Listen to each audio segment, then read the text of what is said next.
আমি বাংলাদেশে ব্যাক করার পর কেউ যদি আমাকে জিজ্ঞেস করে তুমি মালয়েশিয়ার কোন জিনিসটা সবচেয়ে বেশি মিস করছো, তখন হয়তো আমি এই কথাই বলবো যে মালয়েশিয়াতে আমরা যে হুটহাট করেই সাগর দেখতে বেরিয়ে পড়তাম, এটাই আমি সবচেয়ে বেশি মিস করছি।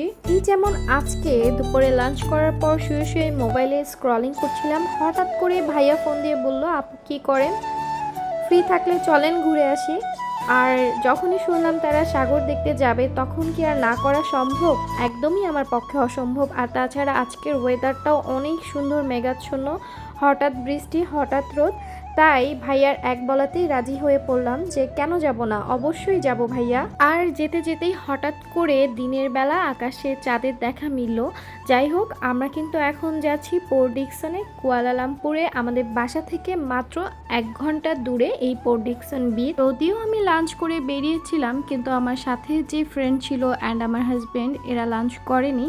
সে কারণে আমরা পোর্ট ডিকসন বিচের খুব কাছাকাছি একটি মালাই রেস্টুরেন্টে গাড়ি ব্রেক করে নিলাম। কেন কি আমরা সেখানে খাবো। মালাই খাবার আমার খুব পছন্দ এবং আমাদের সবারই এখন মালাই খাবার খুব পছন্দ। ইউজুয়ালি আমরা বাইরে গেলে এখন আর বাঙালি রেস্টুরেন্ট খুঁজি না, বাংলা খাবারও খেতে চাই না। বাংলাদেশের রেস্টুরেন্টগুলোতে সবাই প্রাইভেসি মেনটেন করে খেতে খুব পছন্দ করে, কিন্তু মালয়েশিয়াতে এসে যেটা দেখলাম, এরা খোলা আকাশের নিচে কিংবা রেস্টুরেন্টের বাইরেই টেবিল চেয়ার রেখে দেয়, আর কাস্টমারগুলো বাইরেই খেতে বেশি পছন্দ করে। আমরাও সেম, আমরা কিন্তু ভিতরে বসিনি, আমরাও বাইরে বসে পড়েছি। উপরে খোলা আকাশ আর আমরা নিচে বসে খাবো। এই মালাই মেয়েটি আমাদের অর্ডার নিচ্ছিল, মেয়েটিও কিন্তু অনেক সুন্দর ছিল। মালাই পিপলরা কিন্তু ভাতের সাথে চা খায়, তবে গরম না, ঠান্ডা চা, যেটাকে তেও আইস বলে। আমরাও সেটা শিখে ফেলেছি। আজকে আমাদের খাবারে ছিল ভাত, সেই সাথে ছিল স্যুপ, টমিয়াম স্যুপ। এটা বাংলাদেশের স্যুপের মতো না। এখানে শামুক ছিল, সাথে ছিল চিংড়ি আর সতং। সতং মানে হচ্ছে স্কুইড। তো এই স্যুপটাও আমাদের খুব ফেভারিট। এটা একটা সেটই ছিল বেসিক্যালি। আর সেই সাথে ছিল ইক্কান তিগারাসা। ইক্কান মানে হচ্ছে মাছ, আর তিগারাসা হচ্ছে 3 ধরনের টেস্ট পাওয়া যাবে, টক, ঝাল, মিষ্টি। উপরে যে ছোট ছোট কিউব করা যেটি দেখতে পাচ্ছেন, এটি কিন্তু আনারস, মানে হচ্ছে মাছ আনারস দিয়ে রান্না করা হয়েছে। এটি মূলত থাই রেসিপিতে তৈরি করা। সেই সাথে ছিল সতং গোরেং, মানে হচ্ছে স্কুইড ফ্রাই। এটাও কিন্তু আমাদের সবার খুব ফেভারিট, বিশেষ করে আমার। যদিও এটা আমার খাওয়া অতটা ঠিকও না, কেননা যেহেতু আমার থাইরয়েড রয়েছে, আর এই সি ফুডগুলো কিন্তু থাইরয়েডকে বাড়িয়ে তোলে। এই তো শামুক ছিল, যে এই শামুকের কথাই বলছিলাম, এটা স্যুপের সাথে ছিল। তো আমরা সবাই খাবার এনজয় করছিলাম। আর যেহেতু বললাম আমরা কিন্তু রাস্তার মধ্যেই খাবার খেতে বসে পড়েছি, তো প্রাকৃতিক সৌন্দর্য দেখতে দেখতেই খাচ্ছি। মাঝখানে দেখলাম যে বানরগুলো খেলা করছে। আর মালয়েশিয়াতে ট্রাভেল করলে এরকম কিন্তু দেখাই যায় সব জায়গাতেই, যেখানে ন্যাচারাল প্লেস রয়েছে, যেখানে গাছ বা সাগর অনেক বেশি, পাহাড়, ঝর্ণা, সেখানে কিন্তু বানরের আনাগোনা থাকবেই। তো আমি খুব একটা খেতে পারছিলাম না, যেমনটা বলেছিলাম আমি লাঞ্চ করেই বেরিয়ে পড়েছি। আর এরা যেহেতু খায়নি, এরা একদম খুব মজা করে চেটেপুটেই খাচ্ছিল। আমি অনেক স্লোলি স্লোলি খাচ্ছিলাম। আর তাছাড়া কেন জানো না, আমি আজকে লাস্ট 4-5 দিন ধরে ভাত একদমই খেতে পারছি না। ভাত খাওয়ার রুচিটা কেন যেন কাজ করছে না। তো ফার্স্ট টাইম আমি শামুক খেলাম, experience is not that bad. এরপর চলে আসলাম আমরা পোর্ট ডিকসন বিচে।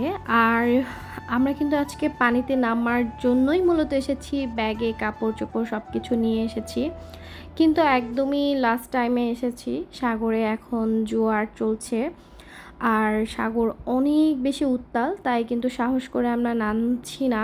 অনেকেই আছে, যদিও আজকে কোনো হলিডেজ না, একটা র্যান্ডম বিকেলবেলা এখন, কিন্তু তারপরও মানুষজন টুকটাক ছিল। এখানে কিন্তু একটা সুন্দর ছোট্ট পার্টি হচ্ছিল, হয়তো বা কারো বার্থডে অথবা কোনো স্পেশাল অকেশন।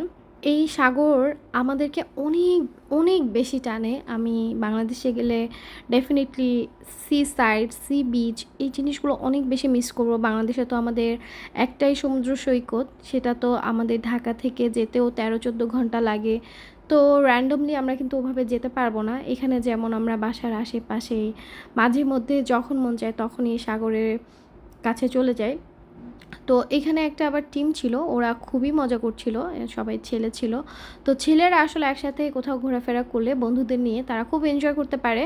আর আমরা যেহেতু কাপল ওয়াইজ যাই, আর আমাদের সাথেও যারা আছেন ওনারা আমাদের সিনিয়র, তবুও আমরা খুব মজা করি। কিন্তু আসলে ফ্রেন্ডদের সাথে যে একটা মজা, সেটা কিন্তু আমরা সেই ছোটোবেলায় পার করে এসেছি, এখন আর চাইলেও সেটা সম্ভব না। যাই হোক, যেমনটা বলেছিলাম সাগর অনেক বেশি উত্তাল। তো আমরা সাহস করি নামার জন্য, বিকজ লাস্ট টাইম আমাদের সাথে খুব বাজে একটা ইনসিডেন্ট হয়েছিল এই পোর্ট ডিকসনে। আমরা একদম সাগরে বড় একটা ঢেউ এসে যখন আবার ব্যাক করছিল, আমরা কিন্তু অনেকটা ভিতরের দিকে চলে যাচ্ছিলাম। আর আমরা তো সাঁতার পারি না, কিন্তু সাগরের নামার অনেক বেশি ইচ্ছা সবসময় কাজ করে। তো ইনশাল্লাহ এবার আমি বাংলাদেশে গেলে সাঁতারটা অবশ্যই শিখে আসব। অনেকক্ষণ আমরা সাগরের ভিউটা এনজয় করলাম, এখন কিন্তু আমরা বাসায় চলে যাব।